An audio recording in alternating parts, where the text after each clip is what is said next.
Ele falava do amor e defendia a independência do Brasil. O Inconfidente, Tomás Antônio Gonzaga e a sua literatura arcádica. Confira.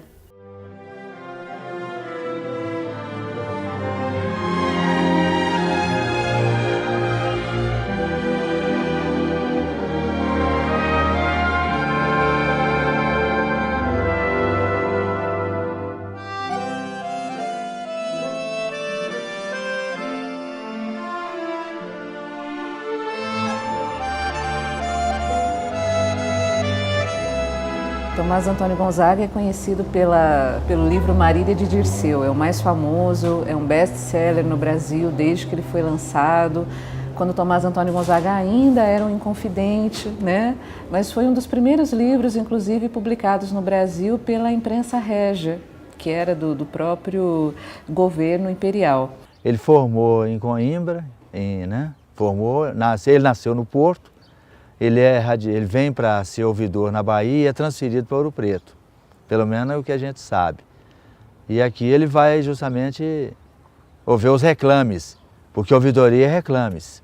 Eu costumo dizer que seria o SAC hoje, o Serviço de Atendimento ao Consumidor. Não dá para você ler a obra dele sem conhecer a vida, porque tem momentos que ele vai misturar isso. Os estudiosos acreditam que o amor pela Marília é assim, o amor que ele tinha pela essa moça, que se chamava Doroteia. Então, e o momento em que ele é preso, ele coloca essa prisão dentro do poema. Então você precisa saber da vida dele para você conseguir, não necessariamente, você pode ler os poemas e se aprazer disso, mas se você tem o conhecimento da vida dele e do contexto em que ele estava, você consegue sentir de verdade o que ele quis dizer. Eu acho que é uma experiência bem mais lucrativa e prazerosa, assim.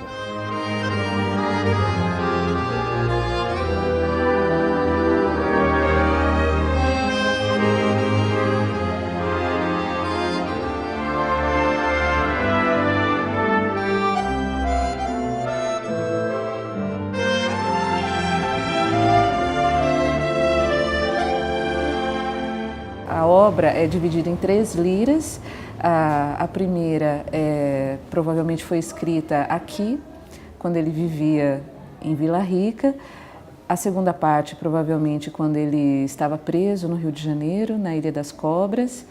E a terceira parte são versos esparsos, escritos em períodos os mais diferentes. Então a obra foi sendo publicada ao longo do tempo. Nessa primeira parte do livro, ele segue as regras do arcadismo, vou chamar assim para facilitar, mas a gente consegue enxergar em alguns momentos, talvez, né, são hipóteses, motivações reais, né, da vida dele.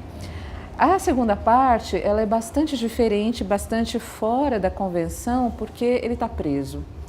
E aí ele escreve de dentro de uma masmorra. Por exemplo, a segunda parte começa com o seguinte poema. Eu vou ler alguns versos apenas para vocês terem uma ideia disso. Já não cinjo de louro a minha testa, nem sonoras canções o Deus me inspira. Ah, que nem me resta uma já quebrada, mal sonora lira. Mas nesse mesmo estado em que me vejo, pede, Marília, amor que vá cantar-te, cumpra o seu desejo, e ao que resta, supra a paixão e a arte. A fumaça, Marília, da candeia, que a molhada parede, ou suja ou pinta, bem que tosca e feia, agora me pode ministrar a tinta. Aos mais preparos o discurso apronta, ele me diz que faça no pé de uma má laranja ponta e dele me sirva em lugar de pluma. Então é bonito porque ele não tem papel para escrever, ele não tem tinta, ele não tem pena.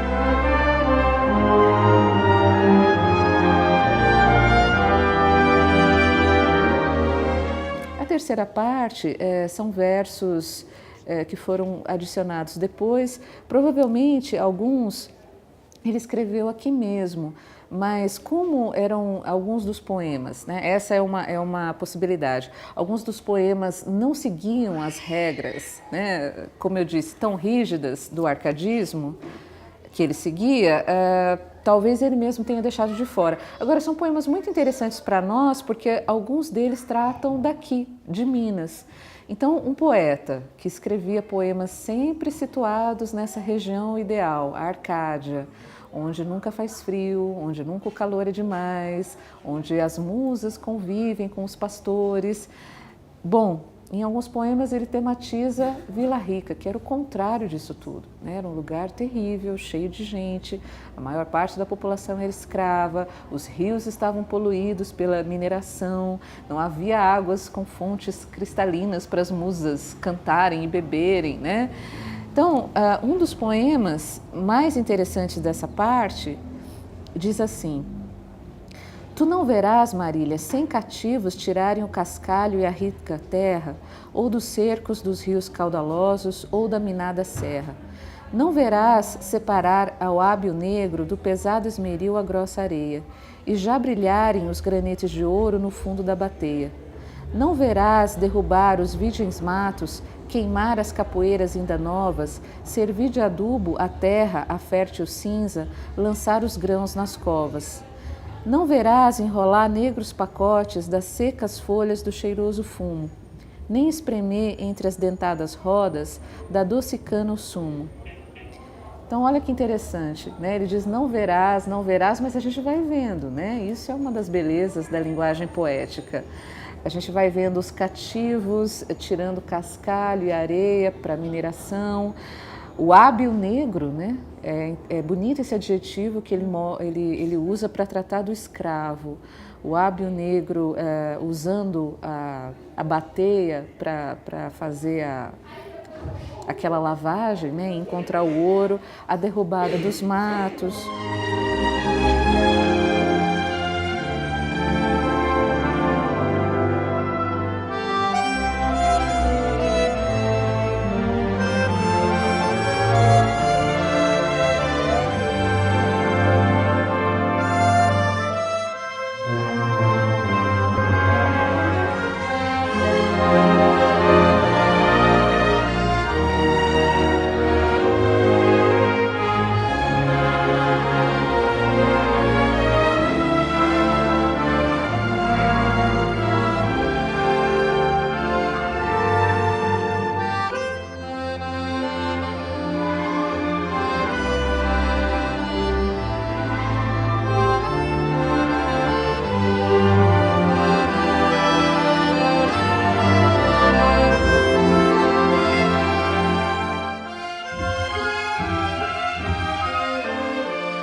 O que me chama mais atenção é esse chaveco, eu vou usar essa palavra que a meninada gosta, esse chaveco que ele usa em cima da Marília.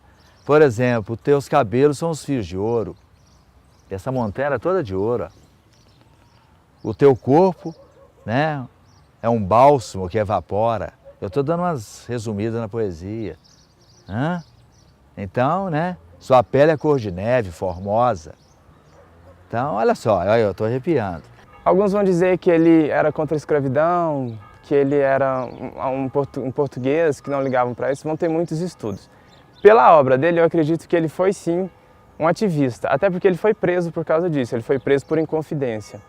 Então eu acredito que ele seja um romântico, que se apaixonou de verdade e que doou a vida dele para escrever sobre essa mulher e que eternizou essa mulher e que fez ela virar um ícone brasileiro, apesar de não poder ter tido essa relação com ela de verdade. Então ele era assim um romântico, tanto que tem alguns estudiosos que vão falar que o livro deveria se chamar Dirceu de Marília, porque nos poemas são diálogos com Marília, mas a Marília em momento nenhum fala alguma coisa, ele só usa ela como vocativo para exaltá-la, para louvá-la, para dizer que precisa dela, que quer eternizá-la, que quer ela do lado, enquanto ele escreve, ele quer ela do lado, lendo perto dele, deitado no seu ombro. Então eu acho que ele era um homem apaixonado, sim. Para mim, né? Para mim, ele foi uma pessoa que amou muito, mas amou assim, de uma forma literária, né? Não teve o outro lado, né, correspondendo.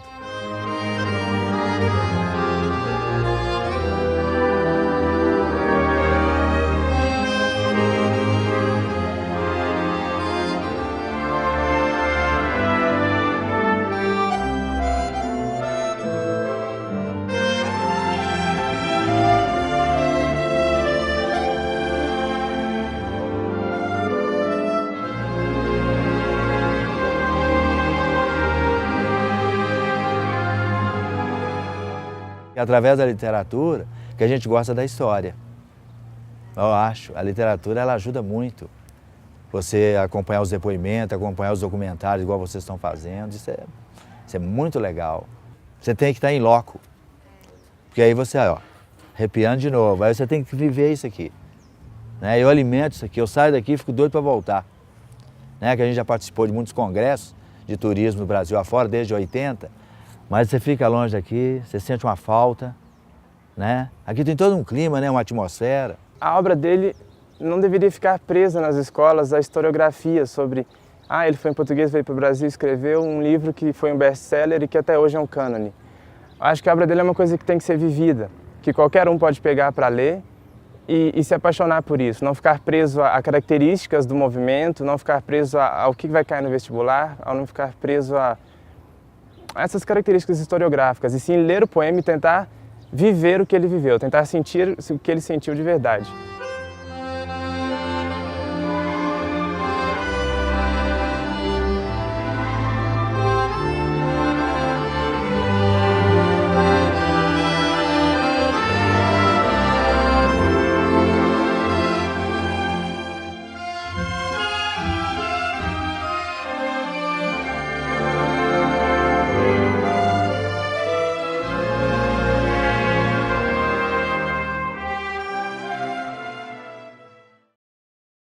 E hoje nós ficamos por aqui.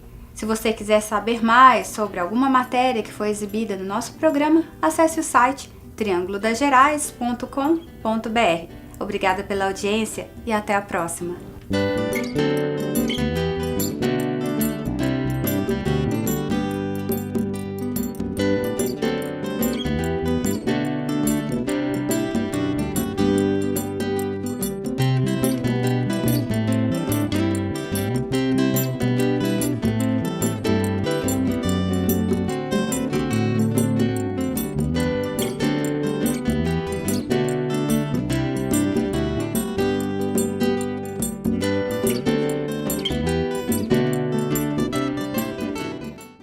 Patrocínio Algar, gente servindo gente.